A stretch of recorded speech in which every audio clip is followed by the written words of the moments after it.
ನಮಸ್ಕಾರ, ನಮ್ಮ ಚಾನಲ್ಗೆ ಸ್ವಾಗತ. ನಾನಿವತ್ತು ಕಾಯಿ ಟೊಮೆಟೊ ಚಟ್ನಿ ಮಾಡ್ತಾಯಿದ್ದೀನಿ ನೋಡಿ. ಕಾಯಿ ಟೊಮೆಟೊ ಇದರೊಳಗಡೆ ಅದು ತಂದಿಟ್ಟು ಒಂದು 2-3 ದಿವಸ ಆಗಿತ್ತು, ನನಗೆ ಮಾಡೋಕ್ಕಾಗಿರಲಿಲ್ಲ. ಒಳಗಡೆ ಮೇಲ್ಗಡೆ ಗಟ್ಟಿನಿದೆ, ಒಳಗಡೆ ಸ್ವಲ್ಪ ರಸ ಬಂದಿತ್ತು. ಈ ಥರ ಎಲ್ಲ ರಸ ಬೀಜನ ತೆಗೆದಿದ್ದೀನಿ ನಾನು.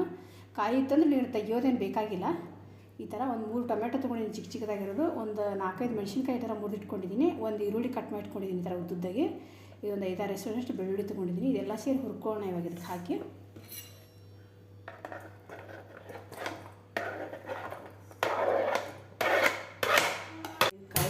ಇದನ್ನು ಸ್ಟವ್ನಿಂದ ಇವಾಗ ಹಚ್ಕೊಂಡು ಇದು ಚೆನ್ನಾಗಿ ನೀರಿನ ಅಂಶ ಹೋಗೋರು ಫ್ರೈ ಮಾಡ್ಕೊಳ್ಳಿ. ಫುಲ್ ಕಾಯಿ ಇತ್ತು ಅಂದರೆ ಏನು ಇಷ್ಟು ಕೂಡ ನೀರಿನ ಅಂಶ ಇರೋಲ್ಲ, ಫುಲ್ ಡ್ರೈ ಇರುತ್ತೆ, ತುಂಬ ಚೆನ್ನಾಗಿರುತ್ತೆ. ನನಗೆ 2-3 ದಿವಸ ಮಾಡೋಕ್ಕಾಗಲಿಲ್ಲ, ಕಾಯಿನೇ ತಂದಿದ್ದು ಅದು. ಅದಕ್ಕೆ ಸ್ವಲ್ಪ ಆದರೂ ಪರವಾಗಿಲ್ಲ ಅಂದ್ಕೊಂಡು ಸ್ವಲ್ಪ ಒಳಗಡೆ ರಸ ಎಲ್ಲ ಬೀಜ ತೆಗೆದು ಸಿಪ್ಪೆ ತೊಗೊಂಡು ಮಾಡ್ತಾಯಿದ್ದೀನಿ. ಚೆನ್ನಾಗಿ ಈ ಥರ ಡ್ರೈ ಫ್ರೈ ಮಾಡ್ಕೊಂಡ್ಬಿಡ್ಬೇಕು.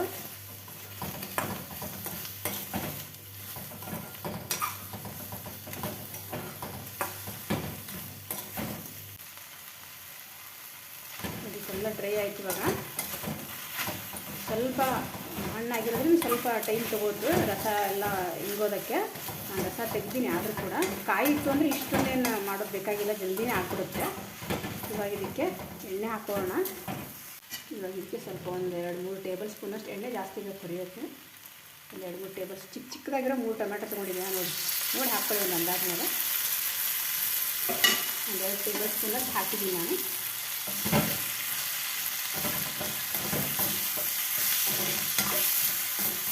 ಎಲ್ಲನೂ ಅಳತೆ ಮಾಡಿ ಮಾಡ್ಸಾಕ್ಬಿಟ್ರೆ ಇಡೀ ದಿನ ಅಳತೆನಲ್ಲೇ ಹೋಗ್ಬಿಡುತ್ತೆ ಟೈಮ್. ಹಾಗಾಗಿ ನಾವು ಈ ಥರ ಮೊದಲಿನಿಂದ ಹಾಗೆ ಮಾಡಿ ನೋಡಿದರೆ ಹೊಸದಾಗಿ ಮಾಡೋರಿಗೆ ಸ್ವಲ್ಪ ಅಳತೆ ಬೇಕಾಗುತ್ತಿಲ್ಲ ಅನ್ನಲ್ಲ, ಸ್ವಲ್ಪ ನೋಡ್ಕೊಂಡು ಹಾಕ್ಕೊಳ್ಳಿ ಒಂದು ಅಂದಾಜು ಮೇಲೆ. ಟೈಮ್ ಕೂಡ ಉಳಿತಾಯ ಮಾಡ್ಬೋದು ಅಂದಾಜು ಮೇಲೆ ಮಾಡೋದನ್ನು ಕಲ್ತ್ಕೊಂಡ್ಬಿಟ್ವಿ ಅಂದರೆ. ಬಿಟ್ಟು ಎಷ್ಟು ಕಡಿಮೆ ಆಯಿತು ಅಂತ. ಅದರ ರಸ ಇರೋದ್ರಿಂದ ಸ್ವಲ್ಪ ತಳ ಹತ್ಕೋತದೆ, ಯಾಕಂದ್ರೆ ಸ್ವಲ್ಪ ಮೆತ್ತಗಾಗಿತ್ತಲ್ವ. ಕಾಯಿದ್ರೆ ಇಷ್ಟು ಹತ್ತಲ್ಲ, ಚೆನ್ನಾಗಿ ಇದು. ಆಮೇಲೆ ಸ್ಟೀಲ್ ಕಡಾಯಿ ಬೇರೆ ಇದೆಯಲ್ಲ, ಅದಕ್ಕೆ ಸ್ವಲ್ಪ ಹತ್ತುತ್ತೆ ಅದು. ಇದಾಗಿದೆ, ಇವಾಗ ಆಫ್ ಮಾಡೋಣ.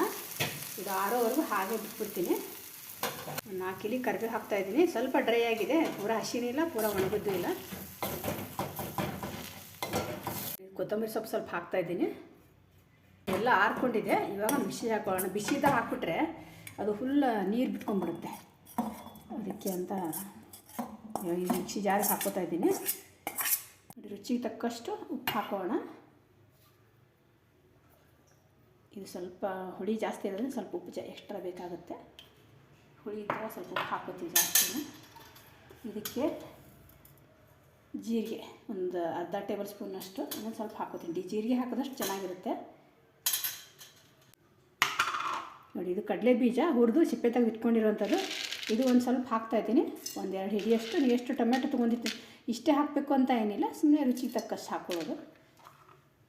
ಸ್ವಲ್ಪ ಸಕ್ಕರೆ ಹಾಕ್ತಾಯಿದ್ದೀನಿ. ಬೆಲ್ಲ ಹಾಕಿದ್ರೆ ಟೇಸ್ಟ್ ಬರುತ್ತೆ ಚೆನ್ನಾಗಿ, ಬಟ್ ಬೆಲ್ಲ ನಾನು ಎಲ್ಲಿ ತುರ್ಕೋದು ಕೂಡಲಿ ಅಂತ ಹಾಗೆ ಇದು ಮಾಡ್ತಾಯಿದ್ದೀನಿ.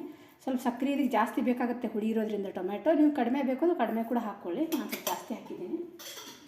ಟೊಮೆಟೊ ಆದರೆ ಅಷ್ಟು ರಸ ಇರೋದಿಲ್ಲ, ಅದು ಆರಾಮಾಗಿ ಕಡಿಮೆ ಹಾಕ್ಕೋಬೋದು. ಇದು ನೋಡಿ, ಮುಚ್ಚಿ ಒಂದು ಮಿಕ್ಸಿ ಹಾಕ್ಕೊಂಬರ್ತೀನಿ. ನೋಡಿ ಎಷ್ಟು ಚೆನ್ನಾಗಾಗಿದೆ ಚಟ್ನಿ, ಮಸ್ತಾಗಿ ಕಾಣಿಸ್ತಾ ಇದೆ. ಟೇಸ್ಟ್ ನೋಡಬೇಕು ಅಂದರೆ ಸ್ವಲ್ಪ ಇದನ್ನು ಒಂದು ಚೂರು ತೊಗೊಂಡು ಈ ಥರ ಟೇಸ್ಟ್ ನೋಡಿ ಗೊತ್ತಾಗುತ್ತೆ. ಉಪ್ಪು ಕರೆಕ್ಟಾಗಿ ಆಗಿತ್ತು ಅಂದರೆ ಸರಿ, ಹುಳಿ ಜಾಸ್ತಿ ಅಂದರೆ ಮತ್ತು ಸ್ವಲ್ಪ ಸಕ್ಕರೆನ ಹಾಕ್ಕೋಬೋದು. ಈಗ ಇದು ನಾನು ಕರೆಕ್ಟಾಗಿ ಹಾಕಿದ್ದೀನಿ ಅಂದ್ಕೊಂಡು ಇದಕ್ಕೆ ಹಾಕ್ತಾಯಿದ್ದೀನಿ. ತುಂಬ ಚೆನ್ನಾಗಿರುತ್ತೆ. 1 ವಾರ 15 ದಿವಸವರೆಗೂ ಫ್ರಿಜ್ಜಲ್ಲಿ ಇಟ್ಕೋಬೋದು ಆರಾಮಾಗಿ ಮಾಡಿ. ಎಲ್ಲಾರು ಹೊರಗಡೆ ಹೋಗಿದ್ದು ಬಂದ ತಕ್ಷಣ ಏನಾದ್ರು ಸಾರು ಮಾಡ್ಕೋ ಏನಿಲ್ಲ, ಅನ್ನ ತುಪ್ಪ ಬಿಸಿ ಅನ್ನಕ್ಕೆ ತುಪ್ಪ ಬಿಸಿ ಹಾಕ್ಕೊಂಡು ತಿನ್ಬೋದು, ತುಂಬ ಚೆನ್ನಾಗಿರುತ್ತೆ. ನೀವು ಕೂಡ ಮಾಡಿ ನೋಡಿ.